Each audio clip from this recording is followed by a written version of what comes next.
Hello, everyone. This is Rebecca Greene for the Whinypaluza Podcast, and I am super excited today because I get to talk to the fabulous Cortney McDermott. Cortney, thank you so much for doing this with me today. Thank you, Rebecca. I'm excited to be here. I can't wait to tell you about her. I've been reading about her, and she is an exciting lady with quite the resume. So I'm going to give you a brief overview of some of her greatness. So Cortney is a best-selling author. She's a TEDx speaker, mind-body expert with a Master of Science from the London School of Economics. How cool is that? Her work in the field of self-development and business strategy has been featured in Inc., Women's Health, Success, the Huffington Post, Fox News, and many other mainstream business and lifestyle media. Cortney's career highlights include her time as an executive at Vanity Fair Corporation, vice president at Sustainability Partners, Inc., and then running her own businesses with clients and audiences at Universal Music Group, Google, Nike, and Virgin Unite. Cortney speaks 4 languages. I want to hear about this.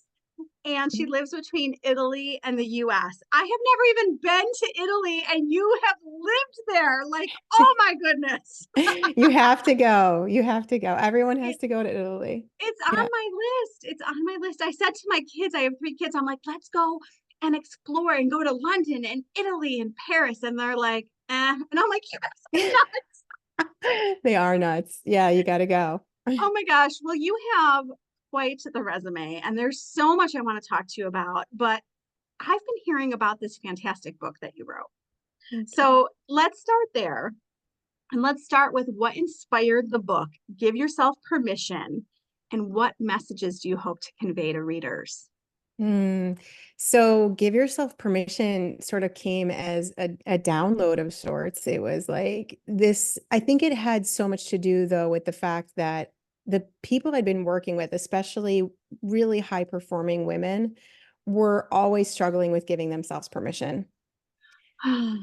Yeah. And they were also struggling with, like, the subtitle of that book is, be free, be confident, be you. They were really struggling. I saw, and I had been too, in so many previous versions of myself, with how to free myself, how to liberate myself from so many of the constructs that we live in, that we operate in, and that we put on ourselves, especially as women, especially as moms. And so it was a lot about that liberation and also about confidence. That's been in the subtitle of both of my books, actually, because of the fact that I see so many people, and I find lots of times I'm really astounded by the people who have crises of confidence, and they're at the highest levels of their game. And you would think they're the most confident in the world. But what I love to kind of dispel the myth about confidence being a person who's outspoken or a person who can, do all these things. Really, confidence, it comes from the Latin confidere, which means with trust or with reliance. And so really it's about, do you trust yourself? Do you trust the world? Do you trust others? In other words, it's a little bit like Einstein when he was talking about your most important decision is whether you live in a friendly or hostile world or universe, right? Wow, that's Yeah. profound. And so the book just came from this desire to really dispel a lot of those myths and create a much more solid foundation for people to feel that real kind of confidence and freedom. So I think what amazes me from what you've said is that there's people in high power positions who do not feel confident. So, I mean, can you talk about that and why that would be? Because that's surprising. Right. Well, I think it happens at all levels, obviously, but the trick is it's all around trust, like I was saying a minute ago. So it's really funny to me when I started realizing that, hey, this went for me, this goes for all of us, I think, or most of us, is we trust in 99.999999 whatever some odd percent of what's happening both within us and outside of us, right? We have to. We wouldn't survive if we didn't. So if you were questioning the trillions of biochemical reactions that are occurring in your body every second, and you were wondering if you needed to create a 5-year plan for all of that to stay on track, you'd be in a heap of trouble. right? In the same way about your heart beating, or if you went to bed at night and you thought, is the sun going to come up tomorrow? Is it not going to come up? Is it going to come up? Right? You trust that the planets are going to continue on their rotations. You trust that these infinite, as far as we can tell, solar systems are going to keep doing whatever the heck they're doing, right? We just It's trust, true. because, and we don't even think about it. So it's a default trust. It's Mm-hmm. pure faith. And then we take this infinitesimal part that's left over, right? This tiny 0.00000 whatever 1% that's left over. And we say, not that. I've got to force a specific outcome there. I have to make the relationship work. I have to do this. I have to do that. This other person should behave in this way. That thing should be going that way. If it's not, then the sky is falling. And usually the funny thing is that the higher up people get, the more they insist on this illusion of control. That's It's not, true. it's not Yeah. everybody, but a lot of high Yeah. performers will be like, if I don't get it right, and that is the trap. Or as Shakespeare put it, therein lies the crux. Mm. Because the more you become like that, the farther away you get from the truth of who you are, and the Mm. more scared you become. And the That's so more your good. life becomes about a specific outcome, be it material or otherwise, and the less you get to live every moment, every passing moment in joy. I am amazed at the people who are sent to me and the messages that I'm supposed to hear. I mean, that was perfect for me for so many reasons. But I want to talk about you because you have been on this journey of hopefully giving yourself permission and gaining more confidence. And you have said you have been many versions of yourself. So, can you talk to us about the evolution? Sure. It's funny. I just heard a song. I think it was 3 days ago, 4 days ago. I really like Trevor Hall's music. I don't know if you've ever heard it, but Trevor Hall, and I Mm-mm. guess maybe he's married to this Emery Hall. I don't know, but anyway, they did a series of tracks together, and one of them is she's saying something like, "I've been 1,000 women." Yes, I feel that way. Oh, and I have been reborn from the ashes so many times. I mean, right now, actually, my daughter and I are just, in the process of this huge move. I was living in Italy for the last 23 years. Oh my Um, I goodness. was living in France before that. I was living in London, England before that. So I've been out of the States for over half my life. I mean, I travel a lot here for work. A lot of my clients are here and on the West Coast specifically. But we just made this humongous life transition where a lot of the previous version of me had to die to awaken to a new version. That's the version over here. And it's so funny because the more you do this, even just in micro installments, because sometimes people are like, well, I can't just drop everything. No, you don't have to. There's this beautiful, I love it. It's been attributed to Warren Buffett, but he says, don't test the depths of the water with both feet. Mm. You don't have to dive into change. I've done it lots of times, but you don't have to. It's those incremental changes that are actually creating a new you every day. And so all these versions of me, I mean, I was a corporate executive, a lot of what you said at the beginning, I remember, my first book, when I wrote it, I coined, or I think I coined, because I had never heard it before, the expression miserably successful, because I had all the things, right? I had all the things. I had all the titles, all the accolades. I had, reached really amazing heights in academia and then in the corporate world and just all these things. And I was married and I was a marathon runner and I was all the things. And I was so miserable. And there's this point where, and I wasn't, always miserable, because these things would give me a momentary high, but the high wasn't a real lasting joy filled, like, wow, everything that's coming is just a gift. It was, if I don't, like I said it earlier, if I don't get that thing, I can't be happy. And Mm. in our society creates this, it has created, and it continues to reinforce this very destructive narrative, which is, without that, I can't be good. And so we never look for that peace that's an inner peace, an inner knowing, an inner stability, an inner drive, an inner motivation, an inner love and joy. We we sort of say, well, I'm not going to go to that treasure house. Instead, I'm going to keep looking outside to try to find some, pick up some diamonds on the path. And you've got all of it in you, right? And we know that from all our greatest spiritual traditions, we know this. And yet, for whatever reason, it's like that saying, the best place to hide, God is in the human heart, because no one will ever look there, Oh, you that's know? so sad.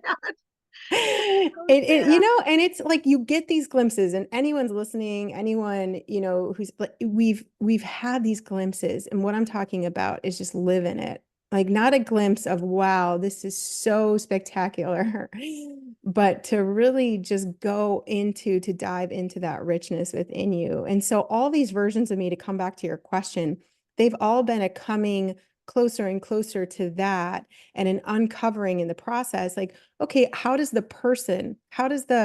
character show up in service to that? And I can talk more about that if you want, but yeah. I'm learning so much. It's so funny. I am always doing this to help listeners learn, and I forget that I learned so much too. I mean, you're teaching me so much. And my husband and I have had so many conversations lately about material things that we Mm, thought that we needed or wanted, and that's really not what this journey is about. mm-hmm, mm-hmm, So we have to back up to something that you said. You said that you lived in France, right? And mm-hmm, Italy, mm-hmm. and now you're back in the States. But let's back up to, okay, so how did you end up living in France and Italy? And tell us what you learned from that experience, because that's amazing to me. Okay. Wow. All right. I finished my undergrad work when I was really young. So I was 20 and I was done, and I had done all sorts of additional programs like university honors and departmental honors and a thesis and all these things. But I was so young, and I was supposed to go on to do some other things over here. But instead of that, I said, I want to go to Europe. And so I Hmm. applied to some schools in England. I applied to Oxford, and I applied to London School of Economics. And I really had my sights set on London, because to me, London seemed like that's where I want to be. And they accepted me. And so I went, and I did my, what they call your post grad work there. And I also finished that program really early. So I was sort of ending that program. And as I was ending that program, I met my husband to be. So we met. It was really funny. He actually didn't speak English at the time. I didn't speak Italian. We met at a mutual friend's house, and then he just like wouldn't. He didn't give up. He was very persistent. But he actually didn't even live there, so he just kept coming back. And we were married 9 months actually after we met. Not because not because of any reason other than just how it worked out. Because I moved to France. I finished my dissertation work in France, and then I moved. Well, then I came back to the U.S. For just a month, I think, or a month and a half, and then I moved to Italy to live out my life with him. And it was really fun. So we were married for 18 years. We had a really good run of it. And we have a beautiful daughter. And yeah, that my whole life, like I said, changed so many different ways. I mean, when I moved there, I was out in the middle of nowhere. I mean, they had a saying, they say un posto dimenticato da Dio, which is not so nice, but it says a place forgotten by God. And there's this other saying in Italian, they say, chi vuole soffrire le pene d'inferno, Trento d'estate, Feltre d'inverno, which means if you want to suffer the pains of hell, you go to Trento in the summer and Feltre in the winter. And I lived in Feltre. So, coming from Chicago, I was like, no, another winter. Um, and Yes. then, but it was so many blessings to be there, to live that life, to have a totally different perspective on so many different things than I had had growing up in the States. But it's really funny because now coming back to the States, it's like every single thing is different. Everything from, how I drive my car, because I drove stick shift there. And it was like, everything's automatic here, to even things like how the dishwasher works, or how, whatever, how the dryer works, or I don't know. I didn't even have a dryer until about 4 years ago. I didn't have a Oh, dryer or a dishwasher until 4 years ago.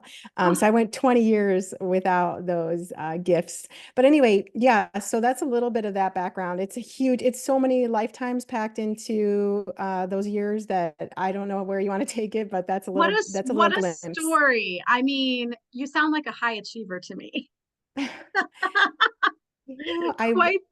you go ahead. No, I was going to say you graduated early from your programs and just decided that you wanted to go to London. I mean, that's just not something that I would just do. So I'm impressed.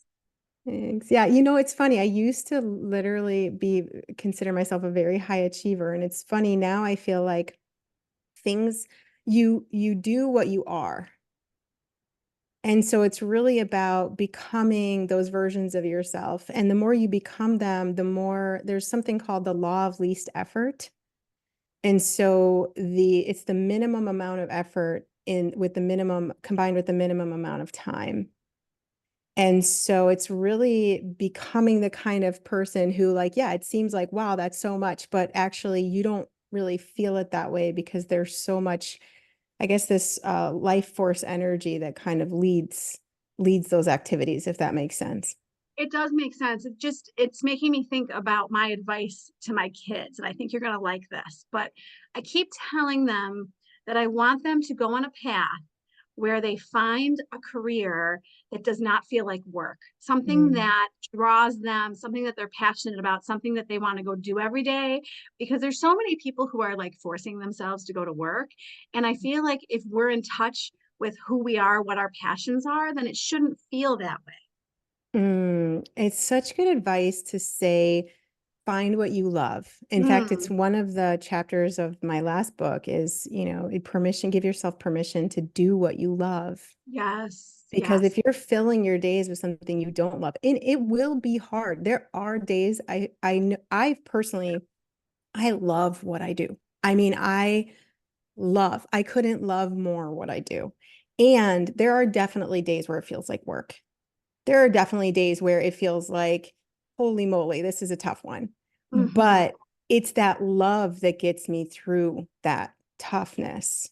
So it's not like, there's that, I don't remember who it was. It was like Zig Ziglar or something who says, you'll never feel like you worked a day in your life, right? But I felt that way, and yet I feel very on purpose. I feel very, um, I get so excited about just like nothing, I'll just get so excited. I was saying this in an interview shortly before leaving Italy. I was like, sometimes I'm so excited at night, I can't get to sleep, like a little Yes, kid. And I'll be yes. excited about random stuff like making my little mocha coffee pot in the morning. I'll just be so excited that I get to do that. Oh, I love that.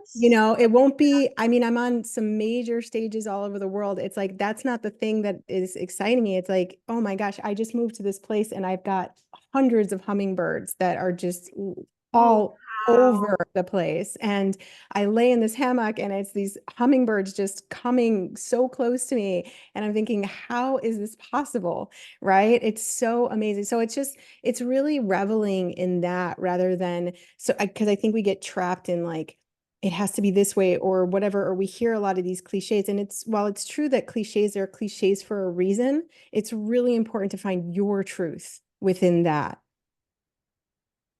kind of that, maybe an ethos or something, but where does your truth lie in that? And that's where you start to come into your own and more and lead from that place.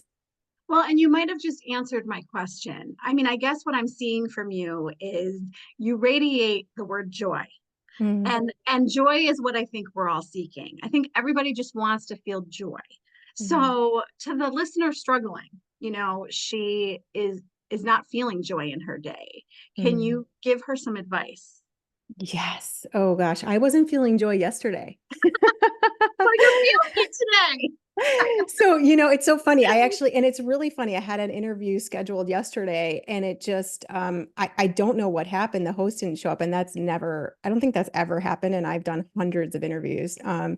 And I thought this was exactly divinely perfect because I was in a little bit of a funk. And Interesting. so I think looking at other people, sometimes we get the impression that they don't have their struggles, right? So it's a little Yes, bit like, oh, you won't feel like you've ever worked in a day in your life. No, you will. You're going to yes, have you that. will. And it's so important to just, for me at least, to say, whoa, time out. Let me get with this. What is this revealing to me? Let me dance with it. Let me move with it. Let me cry with it. Let me sit with it. It's okay. It's okay. I don't have to be like this. I don't have to be like that. I can be fully in this emotional expression. Now, here's the thing. We have the tendency to over identify with an emotion or a thought. And I really dive deep into this in my second book. I mean, my second book is it's so simple to digest, but there are so many things in there that give you a lot of really practical tips too on this, which is the your thoughts, right? So most people think, well, oh, I'm thinking this way and I shouldn't be thinking this way or whatever else. Okay, we need to drop that because a thought is nothing other than an electrical impulse. That's what it is. Okay, it's an electrical impulse. The bizarre thing is, with all of the advancements that have been made in neuroscience, we do not know the origin of a thought. So you cannot point to a part of your brain like the prefrontal cortex and say thought originates there. We don't know. What we Interesting. do know is that the vast majority of humans are thinking somewhere between 50 to 70 thoughts a day. And for most of those humans, those are the same thoughts every day. Oh, it's time to get up. Hold on, let me hit the snooze button. Oh, let me hit it again. Oh, let me do this. Oh, now I have to go take a shower. Now I have to go make the coffee. Now I have to whatever. And it's funny, they actually did some studies on this. I don't remember when, and I can't recall the origin of these studies, but I'm sure looking them up, you could find them, which is that you could literally superimpose most people's days one on another for a year, and it would look like the same day. And then you wonder how your life got molded into that. So we got to kind of find ways to start one, lessening the thought stream, but also choosing the thoughts. This is most people will never undergo this kind of work. It's not so difficult. It's not so easy, but the easy solution in the meantime for someone who's really struggling is get physical. So the Good fastest advice. way for you to change your mental state and the thoughts is to get physical. And sometimes people don't really underestimate this, but if you think about any time that you were struggling with something and you went for a walk and you got back and you said, even if it was just a walk around the block, and you're like, oh, I feel better. Why? You increased the level of oxygen that your cells were receiving. You started to clear out some of the gunk. That's the key. That's the key for anyone listening. You've got to clear out the gunk. Imagine you had a house full of crap. You've got to clear it out. And that means taking it bit by bit. But I promise you, sometimes it'll feel like, oh man, this is never going to get clean. And other times it's going to be like, whoa, that corner, I just cleared away that corner. That thought pattern that was there isn't there anymore. Wow. My house is getting cleaner. Acknowledge those victories. But like I said, the physical, one of the things I do that I love that I constantly tell people about is shaking. And I learned this from a practice called Koya, the founder, Rochelle. I took this retreat, I had this retreat with this Koya retreat in the south of France a few years back. And one of the things she said was, so she had us shake one hand, and anyone listening could do this. So you just shake it really vigorously while, she's telling this story. And it's a really powerful exercise. You might want to try it. So it's like you just shake one hand as fast as you can. And she told us this story about a gazelle being chased through the wetlands by a tiger. But the gazelle gets away.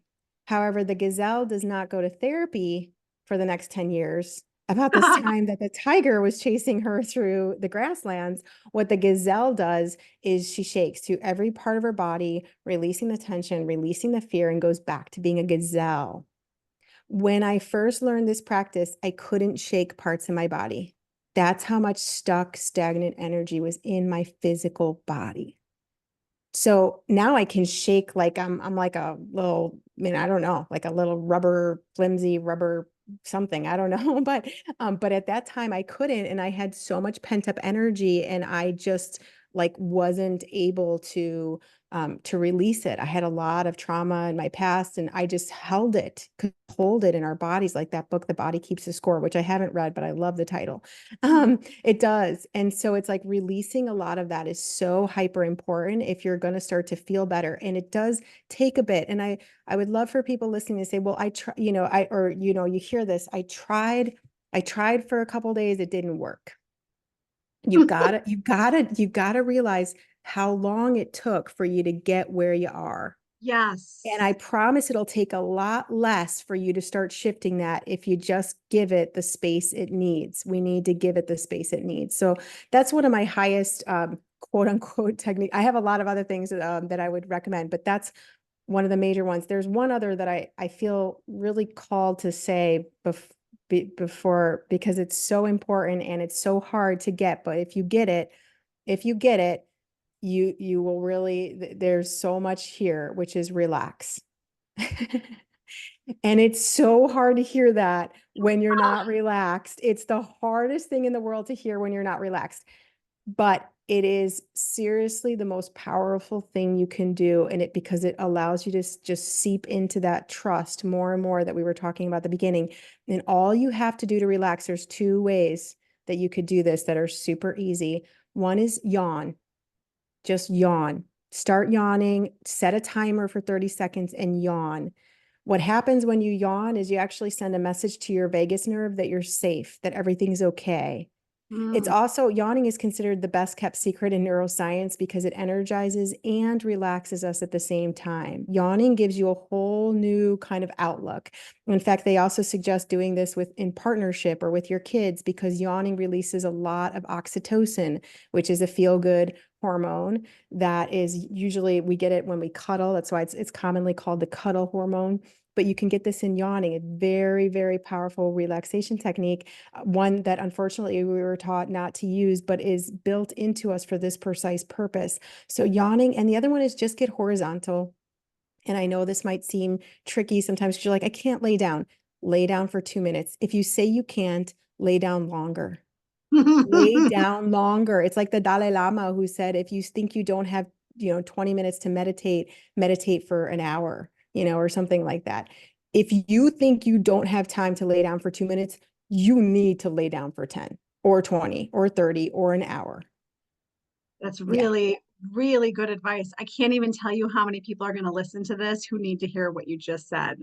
That is so true. And I hate when people say that they don't have time for something, because we make time for the important things. And this is important. Yeah. Yes. Yes. Yeah. Oh my gosh. You've said so many things that, it's so funny. You're talking and I have a question and I have a question. And I have a question. But, I want to go back to your book, because you have so many things in your book that I want to highlight for people. Mm. And I know that you talk about reframing limiting beliefs.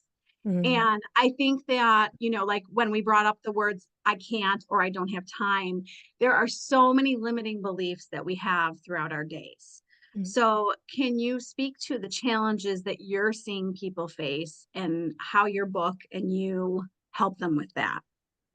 Sure. So what happens is lots of times what you're seeing when you think I can't is what I call a calcification of the persona.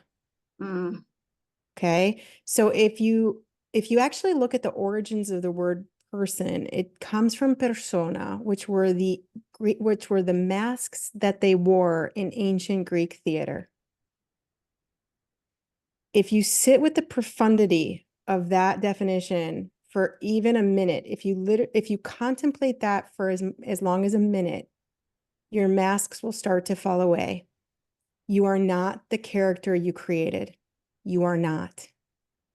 But you keep trying to reinforce that character because it gives you some semblance of safety. In the unknown world that we are all in, surprise, surprise, you have no idea what's going to happen. Second to second, day to day, you don't know.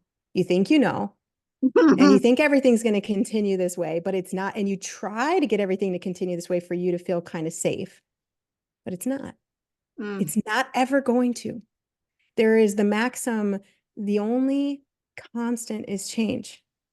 And I find that absolutely stunningly, in its simplicity, stunningly profound, which is the only thing we can know is that we don't know, or the only thing we can depend on is the constant evolution of things.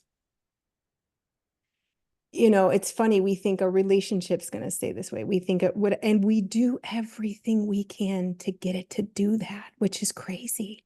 So we say, but it's like this.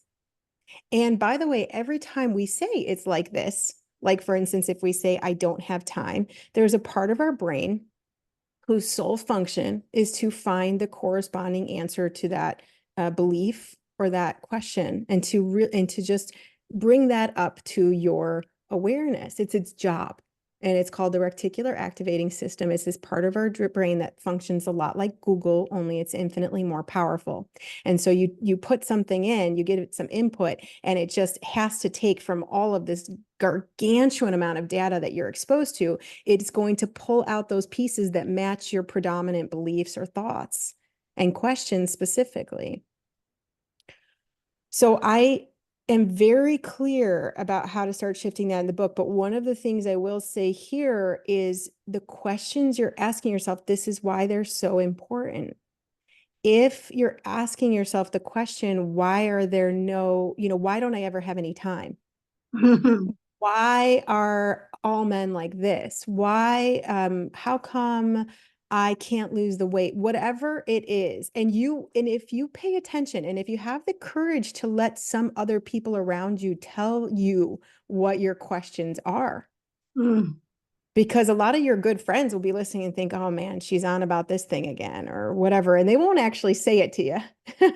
Oh, goodness. But if you get them to, and you tell people you love, look, I'm invested in kind of seeing if I can change this character.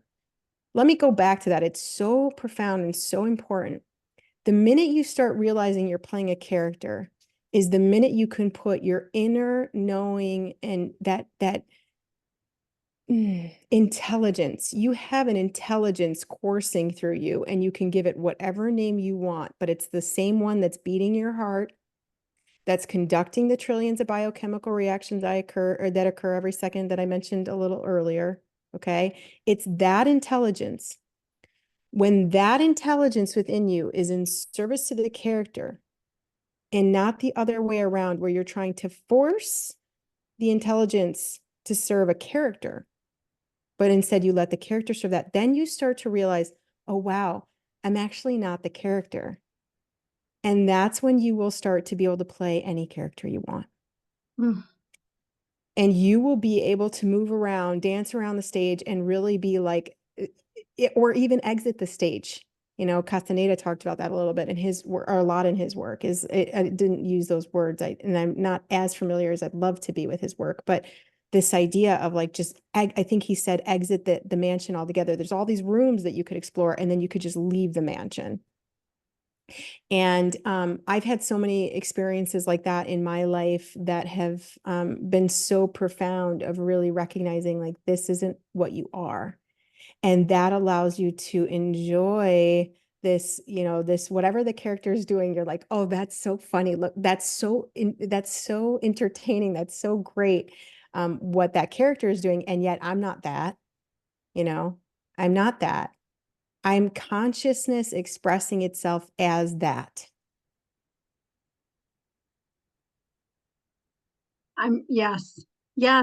I mean, I'm thinking about people. I'm thinking about examples as you're talking. Mm-hmm.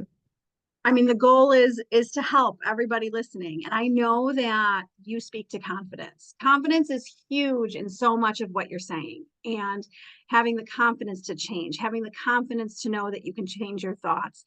And I think that as a mom, what you and I want is to instill confidence in our children. So knowing what I know now versus when I was a child and lacked confidence, you wonder how you went on that journey to gain it. So I know we need to trust, but there's so many people who do not. They don't trust themselves. My kids don't always trust themselves. So how can we help them to move along in this journey? I love that question. And it's definitely one that I consider every day with my own daughter.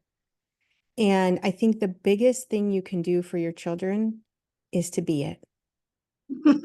Yeah. You have to be it. I can't talk Oh, to that my, just made me cry. That's so true. Yeah. right? Yeah. Right. I mean, I can't tell her, oh, be confident and just trust and whatever, if I'm not living my life that way. If I tell my daughter, oh, don't smoke, but I smoke. If Yeah. I say don't drink, but I'm guzzling down, a couple bottles or whatever, like I can't say, oh, you shouldn't do those things. Look, our job, as far as I can tell, and parenting is the only job that we don't get a manual, we don't get instruction, and we don't get titles. I mean, can you imagine? There's pretty much any job that you can perform, you got to do some sort of training. But for parenting, all you hopefully need is just two consenting adults, right? And so we are. Parenting, I think, is something that requires so much study. So I'd be very careful to offer any advice. And this is not advice per se, but it's rather what I've noticed as a parent is that I have to be the thing I'm talking about. And it doesn't just go for parenting, it goes for everything. If I'm trying to tell you how to do whatever, but I haven't become the kind of person who's able to do that, Yeah. then my advice is never going to quite hit the mark. There's something about it that's going to seem a little bit off to you. You might not understand exactly why that is, but it's going to seem off. So the number one thing I think as a parent that you can do, and not just a parent, but as a human, is look at yourself. Go within, look at yourself, keep going back, look at yourself. Do not look at them. Do not look at them. People say all the time, I hear this thing like, you made me whatever. Oh, that's funny. Yeah. Someone like whatever. And Eleanor Roosevelt put this so brilliantly. She said, well, I'm paraphrasing because she said, no one can make you feel inferior. I say no one can make you feel anything without your permission. No one can make you feel anything without your permission. And your kids are reflecting back to you what you probably need to look at in yourself if it's upsetting in any way. And that's hard to hear, but it's the most profound. If you will take it on in an open and unchallenging way, and you will dare to go in those places where you have to look, you will be confronted with some real magnificence, because it's only in doing that work that not only you can change, but what you're seeing around you will start to change, and you will be informing the field by how you have as a particle changed.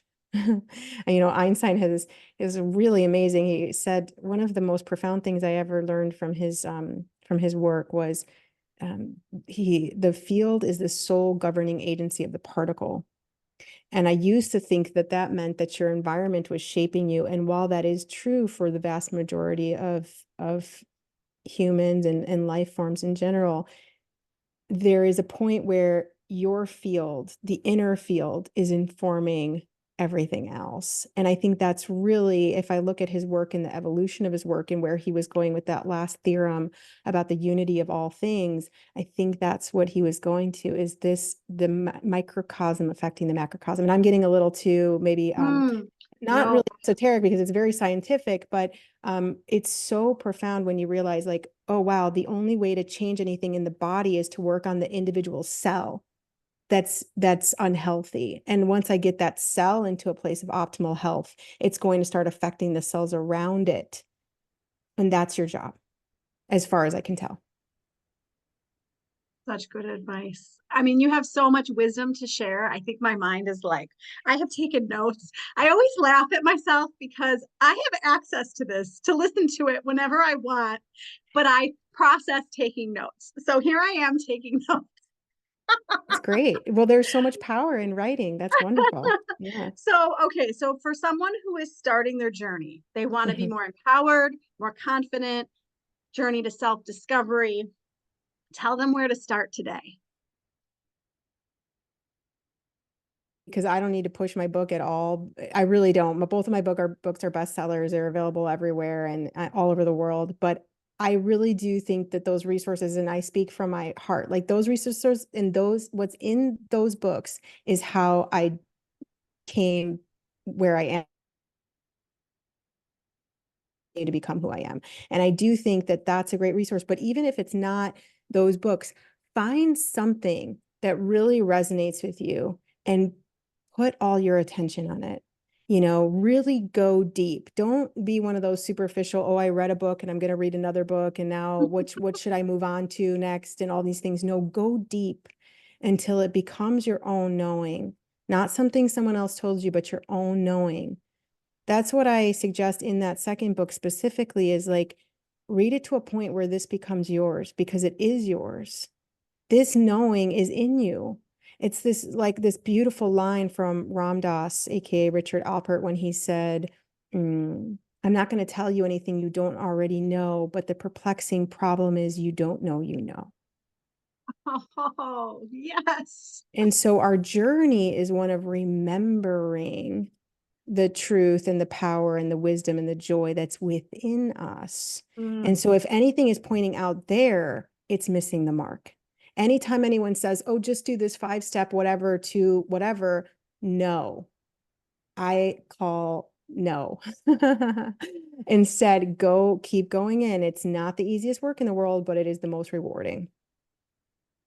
Well, I mean, we know that your books are amazing resources. Can you tell everyone where to find you, where to find your books? I mean, I need to read these books. Thank you. Yeah. So so my books are wherever books are sold. My name is Cortney without a U. So that piece is important. So if you look up Yes. Cortney McDermott, you want to use Cortney without a U. So CORT. We also have the short URL for the website, which is CORTINC. So courtinc.com. And you can find some additional resources there. We actually, things are moving so fast that a lot of what you find will be through, researching different podcast interviews and different things. But the book is available everywhere books are sold. It's in Amazon, Barnes and Noble, iTunes, and the audiobooks, which I finally finished while I was Hey. in the middle of this new move. They're coming out very, very soon. The second book is going to come out first, and I'm so excited about it because I had been really dragging my feet, and the publishers were like, no, we need this within the next however many weeks. And it actually corresponded to the time that I was moving from Italy to the US. And I was like, how am I going to do this? But I got my butt, because I wanted it to be my voice. I wanted to transmit my energy into the work. And so I got my butt into a studio every day until those audiobooks the files were completed. So that the second book, which is, I'm so excited for this audio to come out. We're going to be doing a big kind of, announcement series around it, but it's coming out. I think it should be out either toward the end of August or the beginning of September at the latest. It might even be out a little sooner than that because the files are ready. We're just getting a lot of other permissions granted. So yeah. Well, I mean, I will certainly share this with everyone who follows me, because I know that I'm not alone when I say that I tend to be a mommy taxi. I joke about it almost every day when people ask about my day. And so my newest love is audiobooks. This is new for me. So this is going to be perfect on my journeys and taking my children to all the places. But I mean, I can tell that you have just so much wisdom to share with this universe. And I just so appreciate that you took some time to share with us. Thank you, Rebecca. And thank you so much to everyone who listened. I love what you're doing. I'm so excited there are people out there like you, and keep going. Thank you so much. This is Rebecca Greene, and I want to remind everyone to spend every day laughing, learning, and loving. Thank you for tuning in to the Whinypaluza Podcast. If you like what you heard, please be sure to subscribe so you never miss an episode. While you are there, leave a review. I love to hear your feedback. Thank you so much for listening. Until next time. This show has been produced by Market Domination, LLC. To discover how you can have your own show completely done for you and turn it into a real published book and become the authority in your marketplace, go to www.marketdominationllc.com/podcast offer. 49 faces looked to him in triumph. Over the last 12 months, they had each taken turns and promoted his business for a week at a time, driving over $987,342 in revenue. What if you had a network of 50 centers of influence who promoted your business every week for a year?